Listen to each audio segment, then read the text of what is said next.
Tapi pun, selamat pagi. Pemirsa Berita Lampung kembali hadir menjumpai Anda. Bersama saya, Iin Hermayani. Sejumlah berita aktual dan beberapa informasi menarik lainnya telah kami siapkan untuk Anda. Berikut berita utama hari ini.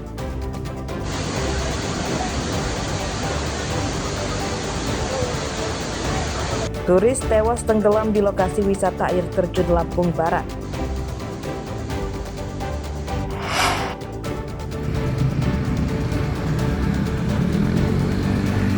Akibat remblong, tronton hantam dua mobil di jalan lintas timur Sumatera.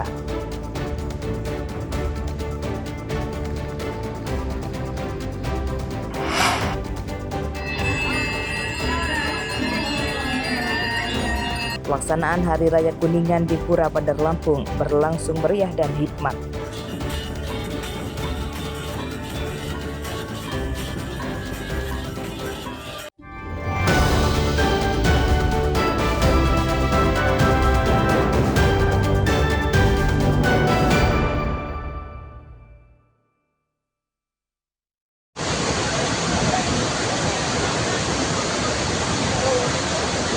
Seorang wisatawan tewas akibat tenggelam di sungai bawah air terjun atau Curug Kalong di Kecamatan Pagardewa, Lampung Barat, Jumat siang.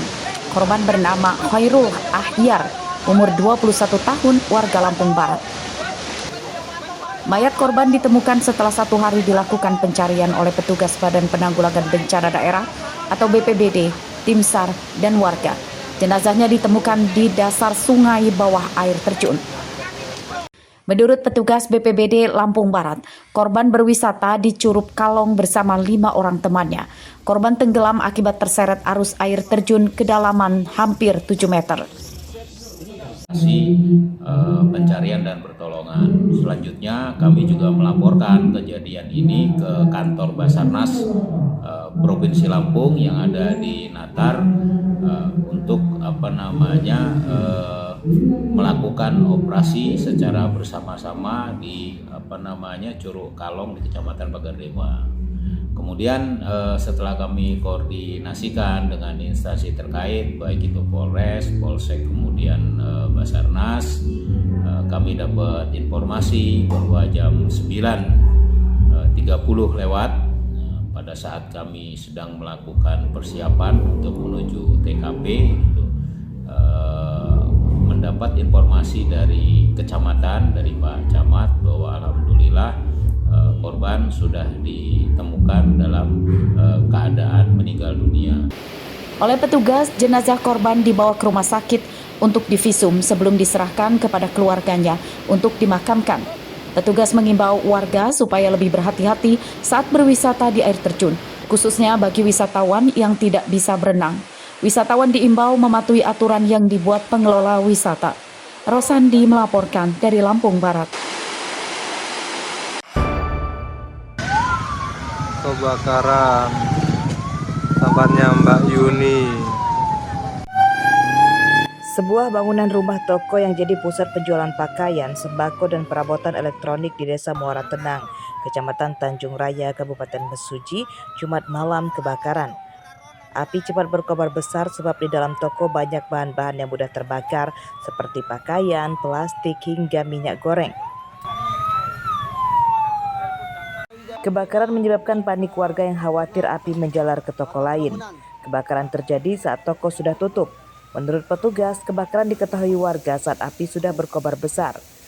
Warga dan petugas bergotong royong memadamkan api. Penyebab kebakaran diduga akibat korsleting listrik. Korsleting listrik dikarenakan ruko itu menjual suatu bangun pakaian dan pemilik juga tidak ada di tempat, sedang pergi ke Desa Margojadi. Diperkirakan kerugian mencapai berapa? Diperkirakan kerugian ditafsir kurang lebih hampir 200 juta. Seluruh pakaiannya habis terbakar, barang elektronik juga ada beberapa barang elektronik seperti kulkas, mesin cuci dan lain-lain habis juga terbakar. Kebakaran tidak merenggut korban jiwa, kerugian korban masih didata dan besarannya ditaksir ratusan juta rupiah. Aris Susanto melaporkan dari Mesuji.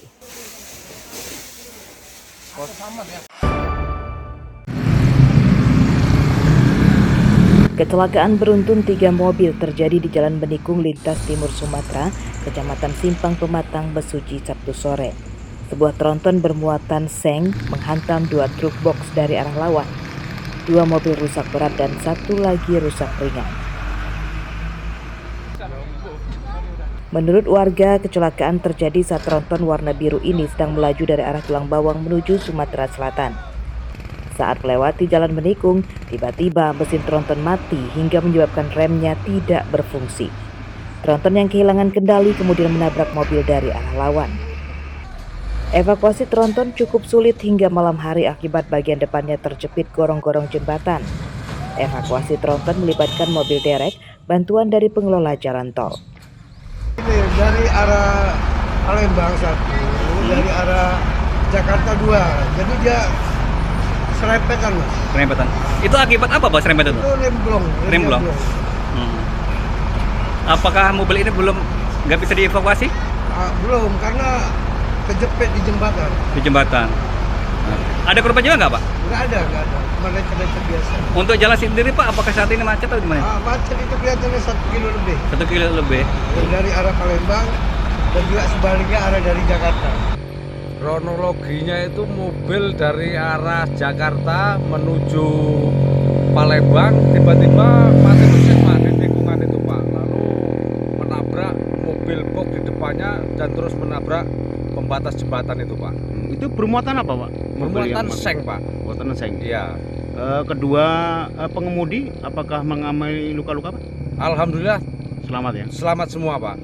Sempat terjadi kemacetan nggak tadi, Pak? Sempat Pak terjadi kemacetan adalah sekitar 2 km Pak. Ke kiri kanan ya. Ke kiri kanannya. Pak, diduga mobil itu kenapa sih, Pak? Kok bisa kecelakaan itu? Apa mati mesin atau bagaimana? Mati mesin Pak. Tiba-tiba itu mati mesin terus menabrak mobil di depannya terus menabrak tiang jembatan Pak. Kecelakaan tidak merenggut korban jiwa. Ketiga mobil yang kecelakaan dibawa ke Mapolres Mesuji. Ari Susanto melaporkan dari Mesuji.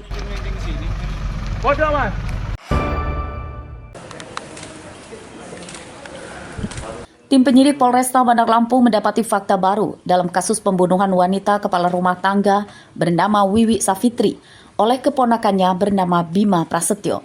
Setelah membunuh korban, tersangka memakaikan jasad korban baju pengantin dan mukena. Setelah itu, tersangka Bima sempat menjalankan sholat subuh di samping jasad korban sebagai permintaan maaf. Fakta itu disampaikan oleh Wakil Kepala Polresta Bandar Lampung pada Sabtu siang. Motif pembunuhan akibat tersangka dendam pernah dilaporkan ke polisi oleh korban saat tersangka menggelapkan sepeda motor korban. Pembunuhan direncanakan oleh tersangka. Tersangka masuk rumah korban melalui atap dan membunuh korban yang sedang tidur di kamarnya. Tersangka sempat pulang dan tidur usai membunuh bibinya. Namun beberapa jam kemudian, tersangka kembali masuk ke rumah korban dan mencuri ponsel dan motor korban. Pelaku terbangun dari tidur dan teringat dendam dan sakit hati kepada korban karena pelaku pernah dilaporkan oleh korban di Polsek TKB tentang penggelapan. Saat itulah muncul niat untuk membunuh korban. Kemudian pelaku mendatangi korban dengan cara memanjat plafon rumahnya dan masuk ke kamar korban melalui lubang plafon kamar korban. Lalu pelaku memegang lengan korban bermaksud membangunkan korban yang sedang tidur. Korban bangun, kaget dan panik. Setelah itu pelaku langsung mencekik korban dengan kedua tangan sekuat tenaga hingga korban tidak bergerak lagi. Motor dan ponsel hasil curian tersangka di rumah korban disita polisi sebagai barang bukti. Pembunuhan itu terjadi pada Jumat pekan lalu. Wiwi Safitri, umur 50 tahun, ditemukan tewas akibat dibunuh di rumahnya di Kelurahan Kelapa 3, Kecamatan Tanjung Karang Pusat, Bandar Lampung. Jasad korban ditemukan di kamarnya dengan menggunakan baju pengantin. 1 hari penyelidikan, polisi berhasil menangkap pembunuh korban. Tersangka merupakan keponakan korban dan rumah keduanya berdekatan. Yuk, kami ikut. Ya, ke sana.